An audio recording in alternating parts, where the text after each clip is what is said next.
Don't Worry Darling is an Alice in Wonderland tale. It's the story of a young couple who were in love at one point, but the nature of their imbalanced world tore them apart. Alice became overtly masculine, bearing the weight of financial support, while Jack lost himself in the world of incels, listening to a Jordan Peterson-type self-help guru named Frank. At some point, their relationship turns sour, and Jack knocks Alice unconscious, straps her to a bed, and hooked them both up to a simulated world where they could live happy lives in which Alice didn't have to work and Jack could pretend to be a confident, successful, dominant man. This video is made possible thanks to the generous support of TrueLove.com members. If you'd like to watch the full video, please visit TrueLove.com/membership to become a devoted or committed member. The title of the film, Don't Worry Darling, is an obscure title that says very little about the subject of the film from the outside. This is another indication that this film was made purely for those who can see. These films are puzzles to be solved by the awakened. The three letters DWD perfectly reflect the concept of the film. DWD contains a mirror of DV to VD. The merging of the two V's creates the XX pattern of IXXI. Delta is D, the triangle. The process of merging the male and female is the coming together of the two triangles of the hexagram into the Star of David. DWD, therefore, represents the two parallel worlds mirroring one another and its purpose for existing, as well as the path to exit.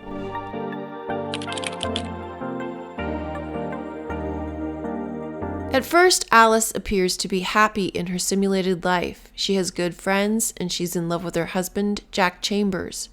As they drive in circles in the desert forming the Ouroboros, Jack says, "Take me home, Alice," because she's the one who must awaken so they can all return home. As Alice stays at home cleaning, Jack and the other men leave the simulation every day to work on the Victory Project. The Victory Project is led by a man named Frank, who is the messenger in this nasty form. He is also the man that Jack listens to on the other side in the real world. The purpose of the Victory Project is to awaken the Kundalini in Alice. The entire world is created for Alice.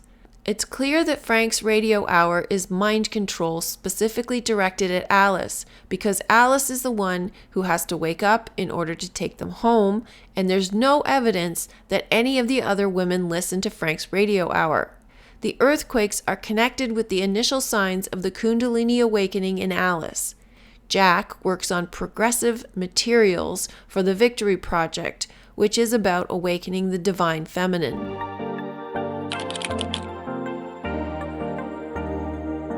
All the women, except Margaret and Bunny, are oblivious to the simulation. The men know where they are, and they put the women there against their will. Margaret represents past Alice, and Bunny represents future Alice. They are three aspects of Alice. Margaret represents the amygdala, the fear system in the brain, because this whole world exists in Alice's mind. The image of Alice and Jack strapped to the bed together represents them as the two hemispheres of the brain, and the projection on the canvas above is the mind projecting the images onto the screen. Jack, the masculine, is on the left, and Alice is on the right. The right side is asleep or unconscious, while Jack gets to walk around in the real world. The whole story is about awakening the right side of the brain. Margaret tries to warn Alice that something is not right about this world, and they are keeping her hostage there. All the women attend dance class, which is a hall of mirrors. Mirrors and windows are everywhere in this film because it shows you that this is all fragments of Alice's mind. The mirrors in the bathroom, the glass walls in the house, showing that her life is open for all to see. All I see, because everyone is Alice.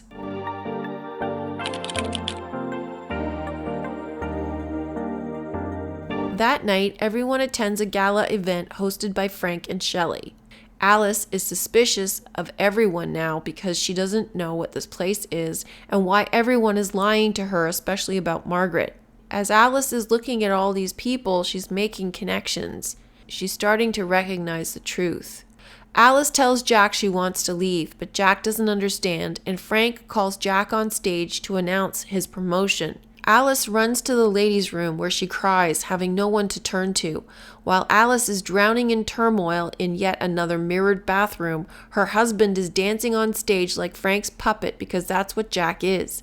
Alice sits on a green spiral seat in the center of the mirrored room. This is symbolic of being inside Alice's headquarters.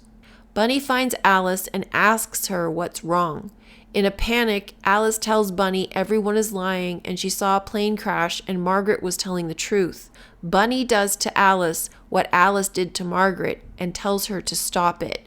She's sounding exactly like Margaret. Have you lost your mind? Bunny and Alice have figuratively swapped places now. Alice is Margaret and Bunny is Alice. Meanwhile, this scene is intercut with a dancing puppet scene as Frank shouts, "Whose world is this?" And the crowd replies, "Ours," over and over again until the word ours splits into 2 syllables sounding more like Alice, because it is Alice's world and she's the one who has her husband on a string.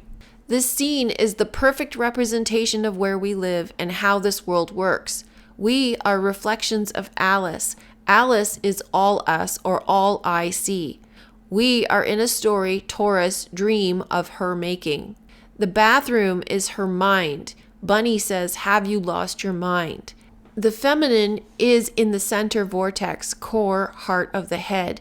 And the others, the noise, the party, the nonsense, is outside of the head, in the hall of mirrors. The party is the material world run by men, which is the inversion or projection of what is happening in the ladies' room. Even though there are women at the party, those women are all under the spell of patriarchy. Alice sits on the mountain in the center representing the divine feminine and sees fragments of herself in the mirrors around her, while the others outside shout, "Whose world is this?" She's having an identity crisis of sorts, trying to figure out what's going on as the chanting continues. And in the bathroom, she's controlling the tower headquarters, only she doesn't know it yet. At this point, she's still at the mercy of the 3D world, the illusion, believing it's real.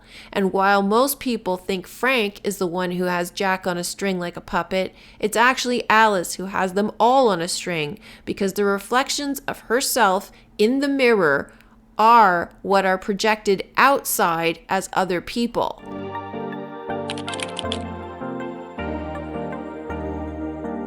Smashing the glass over Jack's head symbolizes the popping of the pineal gland and breaking the barrier to the right hemisphere of the brain. Alice comes to moments later with Bunny asking her what happened. Bunny seems to say that they killed Margaret and her husband in the real world, so she knows that they're going to come for Alice. Alice wears a white dress which is stained with Jack's blood right on her solar plexus. Jack Chambers is JC, or Jesus Christ, and she just crucified him. She exits the White House, the lighthouse at the top of the cul-de-sac, which represents the sun in the inner vortex of her Taurus coming out of the shell, Venus in the half shell. Alice walks to the center of the cul-de-sac as 3 lamp posts explode. The 3 exploding lamp posts represent the lighting of the lamps with the anointment oil in the head. This is Alice being Christed. All her neighbors seem to know that something is going on, and they come out of their respective homes asking what happened. Suddenly, the women start to remember the truth while the men struggle to hold on to the lie. This represents the dying ego of the left hemisphere of the brain, the toxic masculine, as the divine feminine rises. Gradually, the women remember who they really are because they are connected to Alice's consciousness. Alice hears Frank's chants of "Whose world is this?" and the crowd shouting "Ours" as it breaks into 2 syllables sounding more like Alice, which is emphasized with a resounding Alice from Bunny, as it is her world now and Alice knows it.